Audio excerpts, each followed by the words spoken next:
Salut à tous et à tous, c'est pour une nouvelle vidéo sur Dragon Alpha. Aujourd'hui on va parler de ces deux personnages emblématiques de la NCA en ce moment, de Buddy Hield, surtout Buddy Hield, et de Ben Simmons, le favori de la draft NBA 2016. Et aujourd'hui je suis ici pour défendre Buddy Hield, parce que pour beaucoup de personnes il ne mériterait pas sa... pour moi il mérite sa première place. Et je vais vous dire pourquoi. Avant que je commence, pour moi, Ben Simmons, c'est un monstre. Je vais vous dire très clairement, c'est le tout nouveau LeBron James. Hein. Mais pour moi, Buddy Hield, c'est le tout nouveau Curry. Donc, on va commencer par les faits. De 1 à les stats. Buddy Hield, c'est une machine à tirer des 3 points, ça on le connaît très bien. Il est très bon en extérieur. Il sait se démarquer, c'est pas un radin, c'est un très bon arrière, et surtout il a quelque chose qui le change de James Harden, c'est sa manière de défendre. Par exemple, James Harden, il sait pas défendre, c'est sa marque de fabrique, hein, alors que Buddy Hield, il n'est pas exceptionnel, c'est pas une muraille comme Ben Simmons en défense, mais ça suffit déjà à protéger son équipe de points. Il est capable de faire des bâches, il a une assez bonne détente, on le voit quelques fois dunker, et sa détente pourrait s'améliorer. Il a une musculature assez grande, il a la taille exacte pour un arrière, c'est-à-dire 1m95-96. C'est une très bonne taille, il est rapide, il shoot à 3 points et tout.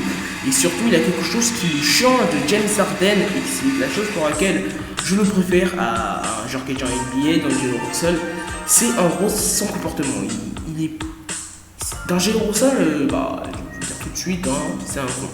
Il se prend pour une star alors qu'il ne l'est pas. Bien sûr, je ne vais pas dire que D'Angelo Russell il est nul. Au contraire, je suis même l'un des premiers à dire qu'il a un énorme potentiel. Mais juste que s'il ne mûrit pas, il ne pourra jamais l'exploiter. Et ça, c'est dommage. Or, Buddy, lui, il peut l'exploiter. C'est déjà quelqu'un qui est assez mature, tout comme Ben Simmons. Donc ces deux-là peuvent devenir vraiment des fers de lance de la nouvelle NBA.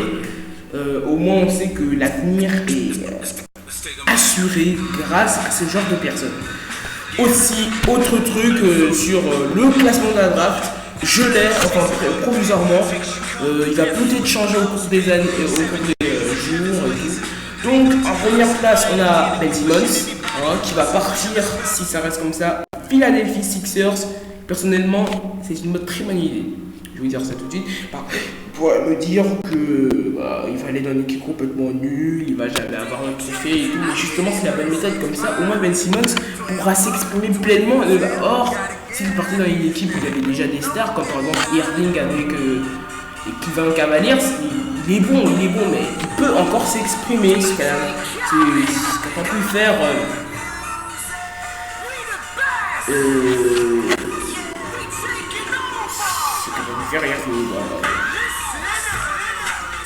Donc pour moi c'est clair et net, Ben Simmons c'est un bon choix. En deuxième place on a un autre joueur, il est quand même bon pour la NCAA, mais je n'ai pas parlé de lui parce que pour moi il n'est pas exceptionnel.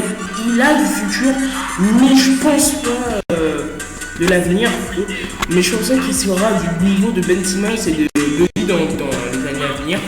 Donc lui va partir aux Los Angeles Lakers. Sincèrement déçu. J'aurais bien voulu que Buddy y aille parce qu'ils auraient eu besoin d'un arrière assez athlétique qui shoot à 3 points et qui percute en général. Une lucidité offensive incroyable, tout comme Ben Simmons, mais il va déjà aussi, ça c'est déjà bien. Donc un peu déçu du choix. Et en troisième place on a Buddy qui part aux Suns. Alors, comment dire, je suis ni contre ni pour. Il aurait pu trouver mieux. Par exemple, Buddy aux Lakers et Ingram au Suns, ça aurait été beaucoup mieux. Ça aurait bien été équilibré. Mais bien sûr, on verra sur les années à venir. Et je pense que s'il part au Suns, il va partir très rapidement, à part s'il fait une année de fou et qu'il fait un contrat. Mais s'il doit partir quelque part, j'espère une chose qu'il aille vraiment OK ici. Il est déjà au Oklahoma de la NCAA, pourquoi pas le Oklahoma City Thunder. Et si il y va vraiment et qu'il y a encore Durant et Westbrook, je vais vous le dire cash, je pense pas, je pense que là, ils seront du niveau des Warriors assez rapidement. Parce que, et je pense qu'en fait, Buddy, s'il part au KC, ce qui est peut-être probable s'il est joueur, c'est la clé pour sauver OKC. OKC est une très bonne équipe, hein, loin de ce que je dis, c'est une équipe tout simplement exceptionnelle avec un Kevin Durant de l'espace. Et Russell Westbrook qui est une machine de guerre, mais le poste qui a toujours fait défaut à OKC, c'était le poste arrière qui jamais. Enfin, ils ont des joueurs, c'est des bons joueurs, je vais pas dire que ce sont des merdes, mais voilà, c'est pas la même chose, on aurait pu trouver mieux. Et Buddy par exemple, je pense qu'il pourrait le faire. Buddy, déjà,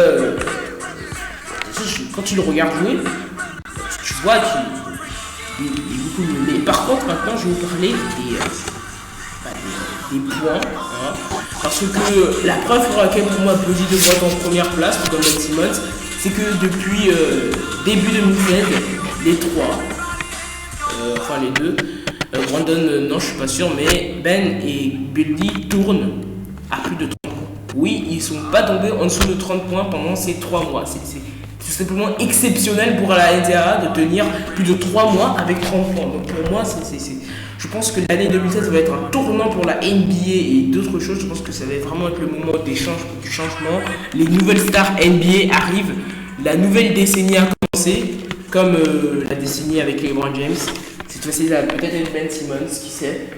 Bon, moi, ce que je veux, c'est que c'est un Buddy déjà, tout ce que j'ai dit, mais parce que surtout c'est un arrière. Et qui était le meilleur joueur du monde, Michael Jordan, arrière 1m96. Un peu comme Buddy.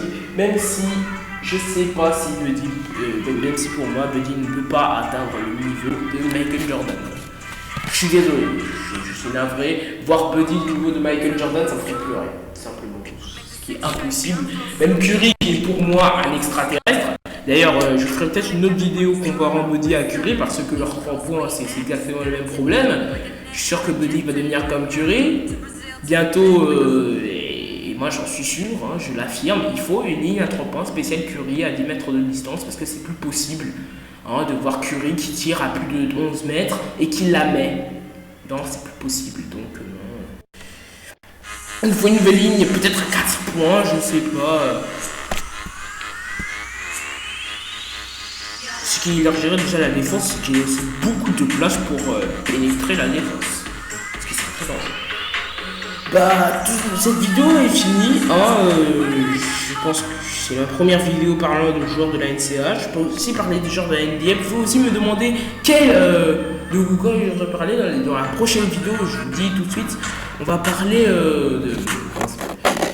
des Golden State Warriors et de Mapper. Si vous voulez, je fais un petit topo. Pour moi, les Warriors sont en difficulté. Pourquoi? Parce que, comme vous l'avez vu, ils ont fait une année de l'espace, hein, c'était des monstres et tout. Et comment dire? Bah, ils ont joué un peu au con. Parce qu'ils ont tout dépensé, ils ont mis toute leur force pour faire une année de l'espace. Malheureusement, ça se répercute en fin d'année. Juste avant les playoffs, on voit déjà que Curry, ils sont encore bons, mais ils baissent. Ça pourrait être dangereux pour les playoffs, surtout quand ils sont gagné Spurs, ils commencent à tourner à plein régime, là ça recommence, même après leur défaite face à OKC hier. Je tourne la vidéo le dimanche 27 mars 2016. Donc je pense pour moi que le trophée NBA sera pour les San Antonio Spurs. Je vous expliquerai ça dans une autre vidéo. Sur ce, je vous dis à bientôt. N'hésitez pas à liker, à vous abonner. Et surtout, si vous avez des idées de vidéos, vous pouvez me les faire parvenir dans les commentaires. Partagez cette vidéo, ça me ferait vraiment plaisir. Et sur ce, je vous dis à bientôt. Ciao.